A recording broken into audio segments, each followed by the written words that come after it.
On vous souhaite la bienvenue à ériclatour.com. Dans quelques instants, on vous parle de la campagne de la jonquille. C'est déjà le moment de la prévente. Distribution va suivre dans la semaine du 20 mars. C'est au profit de la Société canadienne du cancer. Mais d'abord, il arrive d'un caucus et d'un conseil national de son parti, le Parti québécois. Je parle ici du député Dave Turcotte qui entame la nouvelle session parlementaire sur fond d'élection.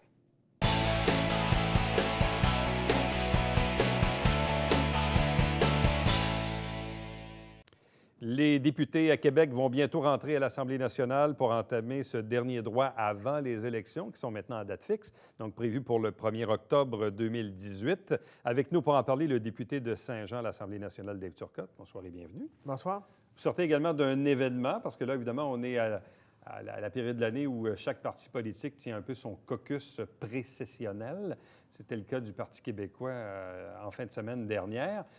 Qu'est-ce qui, selon vous, résume les travaux que vous avez tenus en fin de semaine avec l'équipe du parti? Il y avait notre caucus la semaine passée et en fin de semaine, notre Conseil national. Le Conseil national. Donc, il y avait beaucoup d'étapes au Parti québécois, là. Le caucus, Conseil national. C'est ça. Donc, il y avait habituellement, c'est séparé, mais là, on avait le caucus, donc c'est les députés. Conseil national, c'est les militants. Le caucus à Shawinigan et le Conseil national à Saint-Hyacinthe. Donc, au caucus, on a pu profiter de l'occasion pour dévoiler une partie de notre politique familiale. Donc, il faut quand même le dire. C'est une bonne nouvelle pour les familles du Québec. Un gouvernement du Parti québécois éliminerait la taxe famille qui a été imposée par le gouvernement libéral actuel, donc qui charge pour les places en garderie ou en CPE en fonction du revenu des personnes. Donc, ça peut aller jusqu'à 15 20 par jour, par enfant. Donc, nous, ce qu'on dit, c'est maximum 8,5 par enfant. Donc, pour le premier enfant en service de garde, on réduit donc significativement les coûts. Et pour un deuxième enfant, qu'il soit en garderie ou en CPE ou non, donc il peut être allant. Le premier est rendu à l'école, puis le deuxième, donc c'est 4 et le troisième enfant gratuit. Donc, pour les familles, c'est vraiment une économie et ça va pouvoir permettre à des familles peut-être de décider d'avoir le deuxième ou le troisième enfant ou tout simplement d'avoir plus d'air pour respirer et puis de pouvoir passer du temps avec leur famille. Est-ce qu'une politique comme celle-ci entraînerait un manque à gagner dans les coffres de l'État? Et si oui, on va chercher l'argent où? Bien, il y a des économies qui peuvent être faites. Parce que, bon, il y a un système là, quand même qui a été mis en place par le passé qui coûte quand même plus cher dans certains cas. Mais nous, ce qu'on dit, c'est qu'on veut vraiment aider les familles. Il y a des gouvernements, le gouvernement actuel, et d'autres partis politiques qui proposent des mesures qui sont plus coûteuses pour, exemple, les maternelles 4 ans ou des choix qui sont faits. Nous, ce qu'on dit, c'est on veut favoriser, pas un modèle d'affaires, mais on veut favoriser la qualité des services pour les enfants et s'assurer que tous les enfants du Québec puissent être prêts pour commencer l'école quand ils arrivent à 5 ans pour la maternelle. Et on considère que les CPE, c'est un bon endroit pour le faire. Et oui, ça coûte de l'argent. La question, c'est, ça coûte de l'argent? Oui, je crois que c'est 300 millions de dollars, la mesure qu'elle coûte.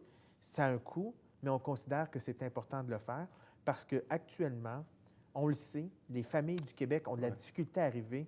Tout augmente, les tarifs d'électricité, le prix de l'essence, etc. Les familles ont de la difficulté à joindre les deux bouts. Et une des parties, là, j'ai rencontré les directions des CPE cette semaine là, pour annoncer cette nouvelle-là ici à Saint-Jean.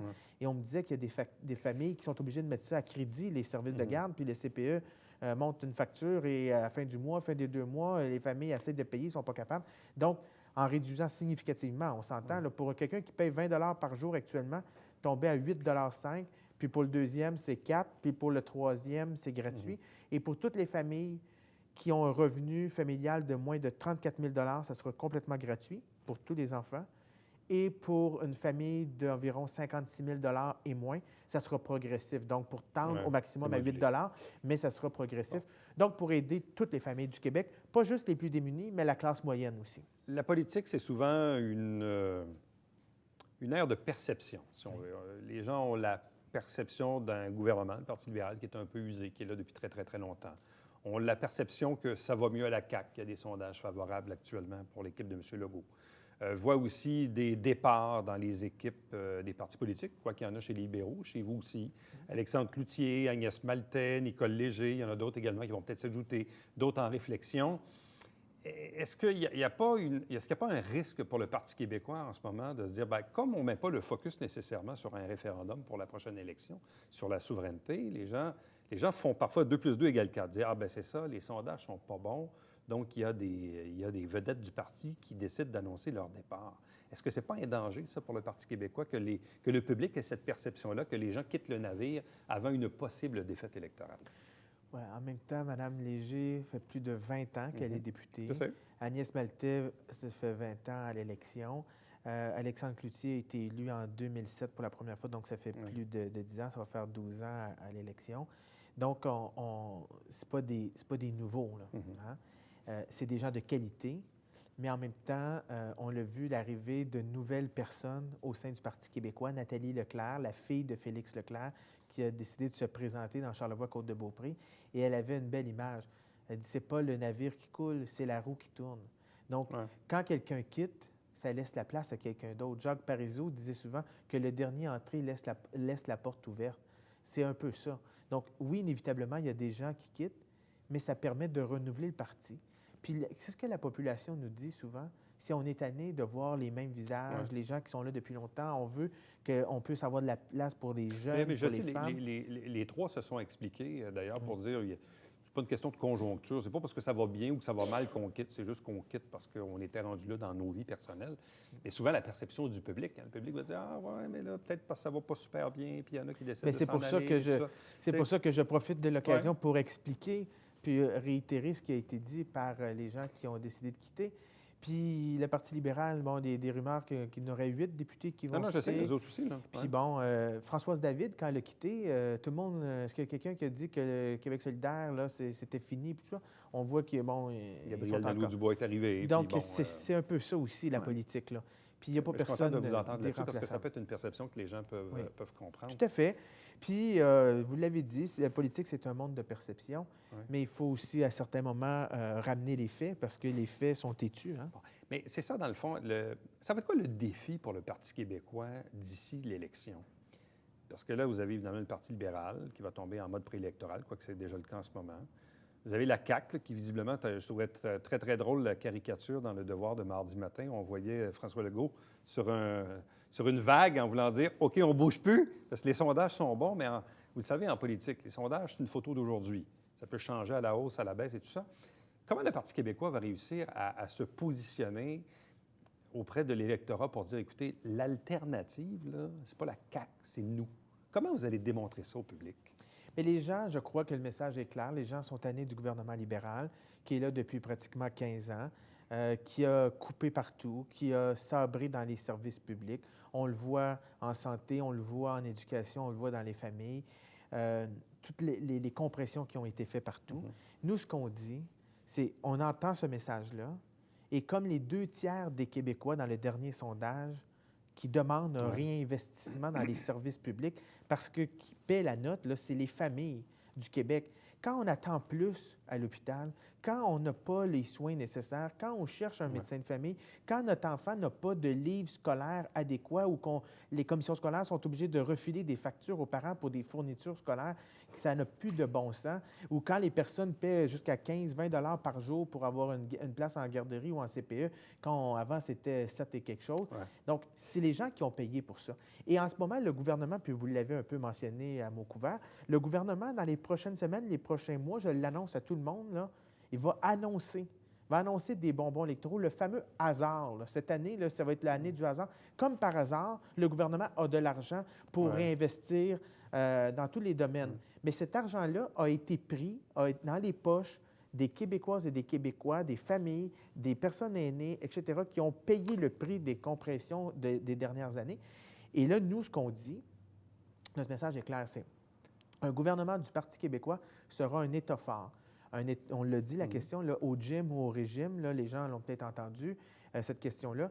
Nous, ce qu'on dit, c'est le régime libéral doit terminer. Donc, on est tanné des coupures puis dans les services publics, mais on va avoir un État fort, en forme, flexible, qui s'adapte aux gens, donc qui est au service de la population, puis qui répond aux réels besoins des gens. Et un électeur qui visiblement dit, bon, moi, je ne veux pas voter pour le gouvernement libéral parce que je veux une autre option. C'est quoi la différence entre le PQ et la Coalition Avenir Québec? Parce que dans certains cas, le choix, ça va être ça, là. Oui. Ça va être PQ ou Bien, CAQ, là. Pourquoi? Bien, la CAQ, c'est assez facile. On sait maintenant qu'est-ce qu'un gouvernement de la CAQ. En santé, ça sera le même plan que Dr Barrette. Dr Barrette a dit « j'applique le programme de la CAQ ». En éducation, le ministre de l'Éducation actuel, c'est un ancien de l'ADQ, donc l'ancêtre de la CAQ. Fait que les compressions en éducation, c'est le plan de la CAQ. Et en économie, Dominique Anglade, une ancienne présidente de la CAQ. Donc, le gouvernement actuel, là, les 2 tiers du budget du gouvernement libéral est géré par des anciens de la CAQ. Fait qu'un gouvernement de la CAQ, ça sera la même chose que les libéraux, c'est-à-dire on coupe et on coupe plus rapidement et peut-être plus intensément. Pourquoi je vous dis ça? C'est facile à calculer. Tous les Québécoises et les Québécois qui sont propriétaires actuellement souhaiteraient avoir une réduction du compte de taxes scolaires. Tout le monde souhaite ça. C'est normal, là. Mais le gouvernement a annoncé une baisse de la taxe scolaire de 600 000, 700 millions, 600 à 700 millions de dollars. Et la CAQ dit, on va faire plus, on va doubler. Donc, on est rendu à environ 1,4 milliard de dollars. Le gouvernement n'a pas cet argent-là. Impossible. La seule possibilité, c'est de couper. Couper en éducation, couper en santé ou couper dans les services pour les familles. Donc, un gouvernement de la CAQ n'aura pas le choix, s'il veut respecter cet engagement-là, de couper 1,4 milliard de dollars dans les services à la population. Fait que ce que ça fera, c'est qu'on n'aura pas de deuxième bain dans les CHSLD. Les personnes en CHSLD vont continuer à manger des patates en poudre et les écoles, les enfants n'auront pas de livres dans les classes. Bon, là, il vous reste évidemment quelques mois avant l'été, avant les élections, mais localement, ici, dans le comté de Saint-Jean, quels seront pour vous les principaux enjeux, les principaux dossiers que vous souhaitez faire avancer dans les semaines à venir? Bien, nous, il y a bien entendu les laboratoires à l'hôpital du Richelieu, là. Ça fait des mois, des années là, qu'on parle de ça. Il faut que ça se règle. Il faut que le ministre Barrette entende raison. Il y a l'école Saint-Eugène, l'école primaire Saint-Eugène. Quand on parle d'investissement dans l'éducation, qui a besoin d'agrandissement, actuellement, les élèves dînent dans les classes. Quand il pleut, là, et c'est dans le gymnase, etc., donc il n'y a pas d'activité, les cours d'éducation physique sont coupés un peu parce que... Donc, c'est pas acceptable pour nos enfants, là.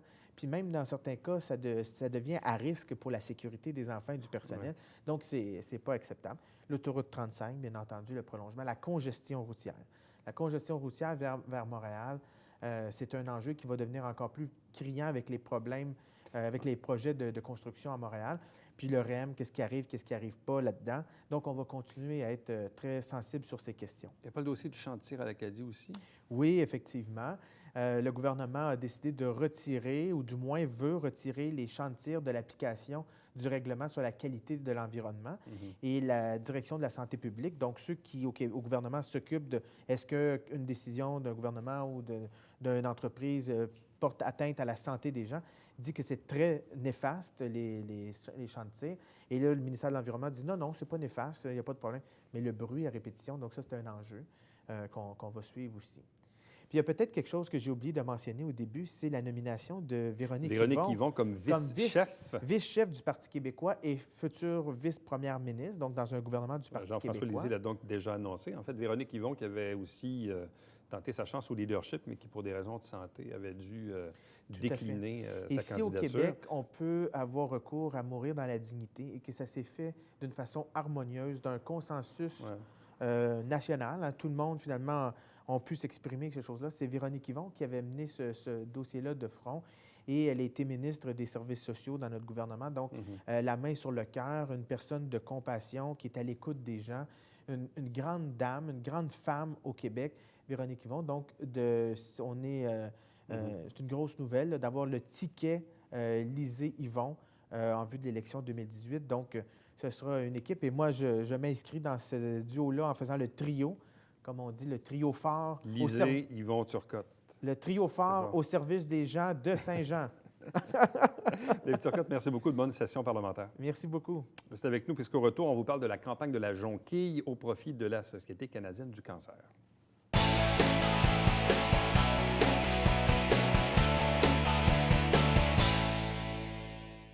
Mesdames et messieurs, bonjour et bienvenue à la Justice entre nous. Mon nom est Serge.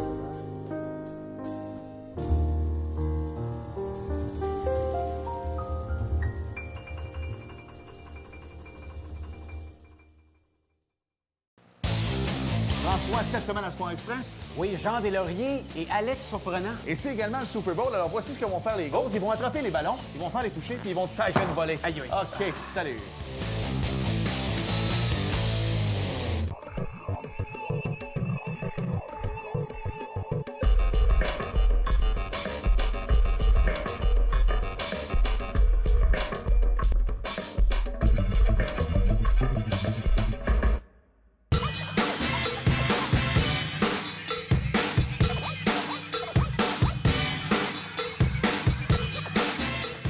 Dimanche, 9h30, Télé Bingo, on vous attend.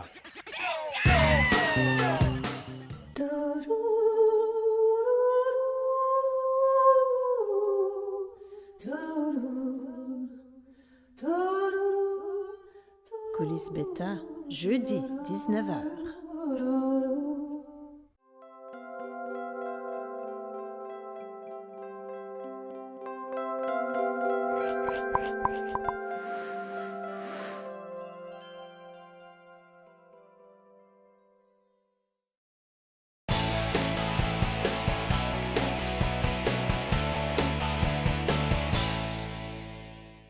C'est déjà le moment de vous parler de la campagne de la Jonquille au profit de la Société canadienne du cancer. Deux invités pour en parler. Elle est bénévole depuis fort longtemps pour la Société canadienne du cancer. Nancy Gilbert, bonjour, bonsoir. Bonsoir. Accompagnée de Fernand Paradis, qui est responsable de cette prévente de la Jonquille. Bonsoir et bienvenue. Bonsoir. Évidemment, Société canadienne du cancer, c'est un organisme qui est hyper important dans nos collectivités, notamment ici. Il y a quelques événements durant l'année, bon, entre autres le Relais pour la vie, auquel vous avez donné beaucoup d'heures dans votre vie. Mais bon, là, cette fois, c'est la Jonquille. Parlez-nous un peu de l'importance de la Société canadienne du cancer ici, dans la région. En fait, c'est un organisme canadien qui a 80 ans, donc, puis présente sur le territoire depuis assez longtemps aussi. Des services aux personnes atteintes, à leurs familles. Donc, un centre rattaché au département d'oncologie à l'hôpital où il y a du prêt de matériel, entre autres de prothèses capillaires, de l'accueil, de l'accompagnement. Il y a aussi des groupes de soutien, dans le fond, psychologique mensuel. Donc, plusieurs services disponibles sur place, en plus, dans le fond, des services qui sont offerts là, de manière territoriale là, au Québec, au Canada, au niveau des lignes Cancer J'écoute, puis beaucoup de documentation. Quand ça arrive dans notre famille, on a plein de questions, donc ça vaut vraiment la peine d'aller voir les documents qui sont faits pour... Oui, parce que dans le cas du cancer, bien, d'une part, il y a parfois des fonds qui sont dédiés à la recherche et ça en prend. De l'autre côté aussi, pour ceux qui sont atteints présentement ou qui le seront malheureusement dans les prochains mois ou prochaines semaines, il doit y avoir des services donc, pour aider ces gens-là. Donc, quelqu'un qui a un diagnostic du cancer, il est souvent invité donc, à communiquer ou à aller voir les services qui sont disponibles. Là. Exact. Bon. Parce qu'on se pose beaucoup de questions. Qu'est-ce qui va arriver? Comment ça va se passer? Et ça touche beaucoup de monde aujourd'hui, on sait le cancer. Hein? Oui, une personne sur deux. Une personne sur deux, quand même. Les taux de survie sont beaucoup plus élevés qu'avant, mais quand même. Oui, c'est quand on même est une personne passé sur deux, de 25 à maintenant 60 C'est même. sûr que les gens disent toujours, oui, mais le nombre de cancers augmente. Puis les prévisions disent que ça va continuer à augmenter, mais il y a trois éléments importants. Le vieillissement de la population. Et puis la tranche d'âge. Par contre, il y a aussi tout le diagnostic qui se fait de manière plus précoce aussi. Bon, et pour faire vivre, évidemment, ces organisations-là, ça prend des sous avec différents événements, comme on le disait tantôt. On parlait du Relais pour la vie là, qui s'en vient au mois de juin. Mais en attendant, il y a bien sûr, Fernand, la campagne de la Jonquille dont vous vous occupez depuis quelque temps déjà. Ça fait au moins 4-5 ans que je m'occupe. Et le nerf de la guerre, c'est un peu la prévente. C'est ça, la prévente auprès des commerçants, des industries, et aussi des particuliers, là. Dans le fond, des gens, monsieur, même tout le monde que je peux rencontrer dans mes organismes ou famille, connaissances, amis. Or, on vend, je l'ai commencé déjà, là, à vendre des bouquets de jonquilles auprès de, justement, des différents clients. Il faut dire que j'ai une liste, fait que je rappelle les gens, j'ai au-dessus de 120 noms présentement. Il faut que je les rappelle, je ne veux pas, pour savoir s'ils sont toujours intéressés d'avoir des bouquets de jonquilles pour cette année. Donc, la prévente, elle est déjà un peu commencée. Elle commence, là. J'ai commencé, j'en ai 5-6 de fêtes, là. Et là, ensuite, que vous allez faire un blitz du 20 au 27 mars? Ah, c'est le 20 mars. Moi, il faut que ça soit fini avant ça. Le 20 mars, on distribue les bouquets de Vous jonquilles. commencez les distributions, hein, c'est Ben, ça? on finit aussi les distributions. Comment on fait les bouquets de jonquilles dans une église? On va à l'église Sacré-Cœur à Iberville. Puis c'est là qu'on monte les bouquets de jonquilles. Donc là, vous les montez et ensuite, là, vous les On distribuez là, distribue la même durant cette journée semaine-là. avec des chauffeurs qui sont attitrés. OK. Selon les secteurs. Secteur Iberville, secteur Centre-Ville, secteur Saint-Luc. Et basé sur sur l'expérience des dernières années, il peut se vendre à peu près combien de jonquilles ou combien de bouquets de Ben, il jonquilles? se vend à peu près pour 4600. La dernière année, c'est vendu pour 4600 pièces de jonquilles. 4 600 hein. Fait que C'est à beaucoup de peu près, jonquilles, toi, ça. on a 100 000 clients, donc après. Ben, 150, à peu près 150 bouquets de jonquilles, peut-être, là. Fait que c'est ça qu'on fait. Il y a toujours un certain pourcentage qui ne reviennent pas. C'est là, justement, qu'il faut prendre Développer, les devants puis pour une aller nouvelle chercher clientèle. d'autres clients. Il faut faire des téléphones, là. Ouais. Il y a aussi une symbolique à la jonquille. Oui, oui. Donc, c'est sûr que c'est une fleur qui résiste à nos hivers et qui est une des premières à poindre au printemps. Donc, toute la symbolique, dans le fond, de la résistance, de la force. Donc, la plante printanière qui est aussi le signe du renouveau. Puis, effectivement, dans le fond, Fernand, dans le fond, on parlait des bouquets qui sont faits en pré-vente.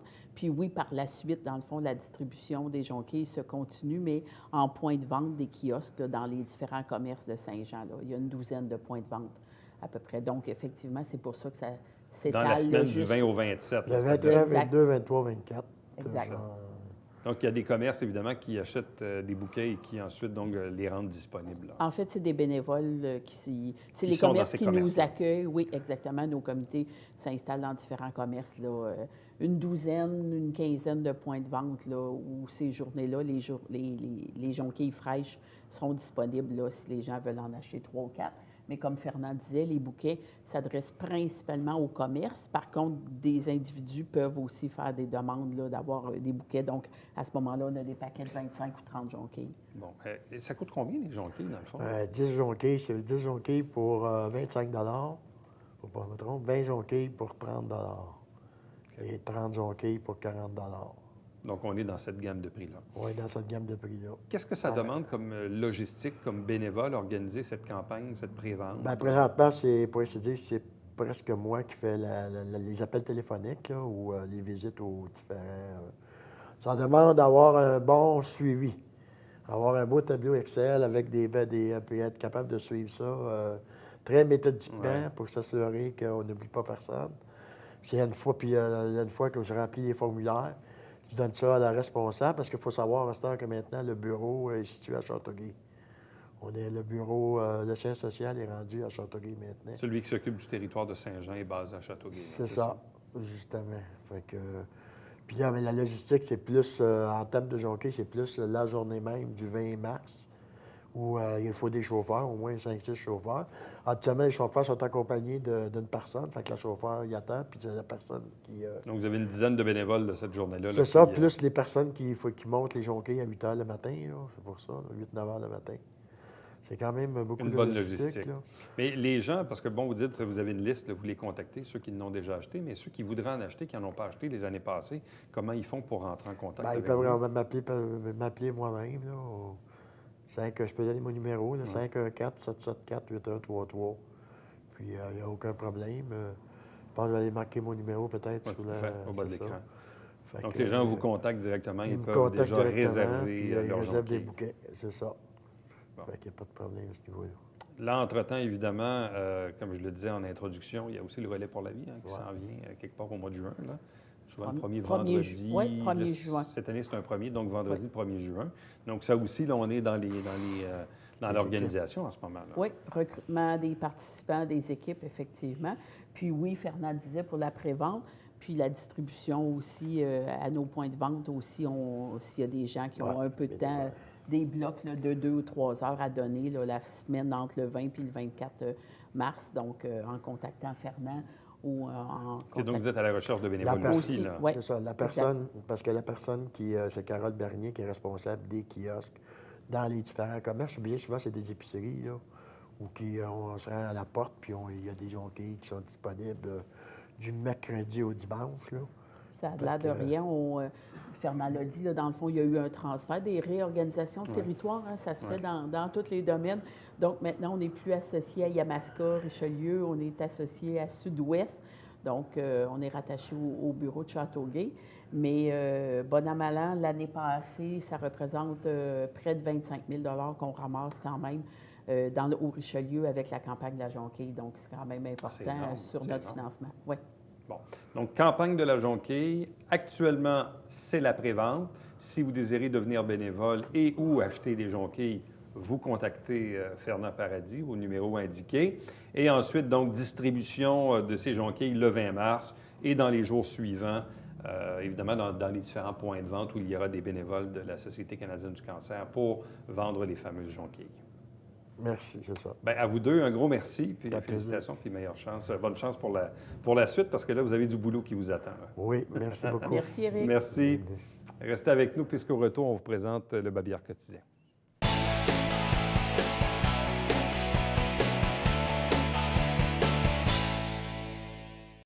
Samedi, le 3 février, à l'auditorium de la Polyvalente Armaresco à Saint-Jean-sur-Richelieu, c'est un concours national et c'est Saint-Jean cette année qui en est l'autre, une première édition, le Slam à l'école. Bref, si ça vous tente, allez faire un tour. Chaque semaine, on vous présente des extraits des travaux du conseil municipal et l'émission s'appelle tout bonnement Saint-Jean-sur-Richelieu. L'émission se retrouve également sur notre site Internet. C'est un résumé des travaux du conseil. Chaque dimanche matin, c'est le Télébingo avec cette saison 4 000 $ en prix. Il y a 30 dépositaires pour acheter vos livrets pour avoir la liste www.tvhr9.com. Et puis, entre-temps, si vous désirez bien sûr me joindre, faites-le par courriel, plus facile et plus rapide, très simple. Éric Latour en un mot à commercial tvhr9.com. À demain. Bye bye.